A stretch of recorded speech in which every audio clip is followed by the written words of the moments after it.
হুম, আমার 12টা word, 12টা delivery man আমি দিয়ে দিয়েছি।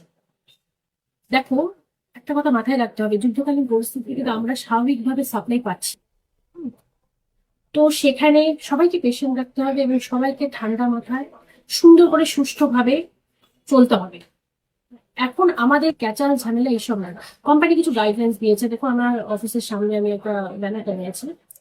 তো গাইডলাইন্সে আছে ইউকেওয়াইসি, যাদের বুকিং হচ্ছে না তাদের বুকিং ব্যাগ আমাকে দিতে হবে। অবশ্যই তারা ডেলিভারি পাবে, আমার যেভাবে সাপ্লাই আসবে আমি ডেলিভারি নিচ্ছি। আমার আর তাছাড়া এক্সামটিভ কানেকশন আছে আমার, স্কুল, হাসপাতাল। তো এগুলো আমাকে সাপ্লাই দিতেই হবে, এগুলো আমি দিচ্ছি, এগুলো আমি দিচ্ছি। আর এগুলো আমাকে এগুলোর জন্য আমি একটা কোটা করে নিয়েছি। টাউনের কোটা করেছি, এবার গ্রামের যেগুলো আমার ডেলিভারি হয় না তাদের পার ডে আমি একটা কোটা করেছি।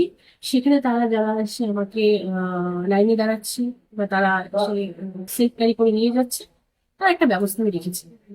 তো এইভাবে পরিষেবাটা আমি যেভাবে মাল পাচ্ছি, যতটা পাচ্ছি সেভাবে আমি সাপ্লাই করে যাচ্ছি, যাতে সুস্থ থাকে। কিছু কাস্টমার আমাকে ডেলিভারি নিতে গেলে কিছু ফর্মালিটি আছে যেগুলো আমাকে দিতে হবে, ইকেওয়াইসি, এগুলো আমার লাগবে, এগুলো দিচ্ছি, আমি সেভাবে দিয়ে যাচ্ছি।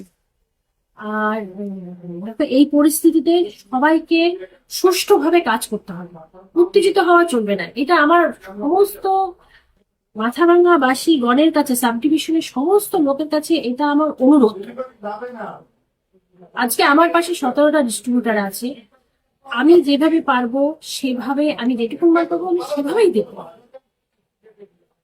আমি তো হাত গুটিয়ে বসে নেই, আমি তো প্রতিদিন ডেলিভারি চালু রাখছি, আমি প্রতিদিন সাপ্লাই করছি। কেউ বলবে না যে আমি সাপ্লাই করছি না, মানুষকে একদম দিচ্ছি না, আমি তো দিচ্ছি। কিন্তু মানুষকে রাখতে হবে, এই প্যানিকে ছড়ালে হবে না, গ্যাস পাবো না, গ্যাস পাবো না, আমার ঘরে গ্যাস আছে, আমার তো এটা না। আপনাদের বুকিং এ ডেলিভারি নেওয়ার পর 26 দিন পর বুকিং হবে, আপনারা বুকিং করুন। 26 দিনের আগে ডেলিভারি হবে না, ইনস্ট্রাকশন করুন। আপনি এই যুদ্ধের প্যানিকে কেউ করবেন না, ভয় পাবেন না, শান্ত হয়ে বসুন।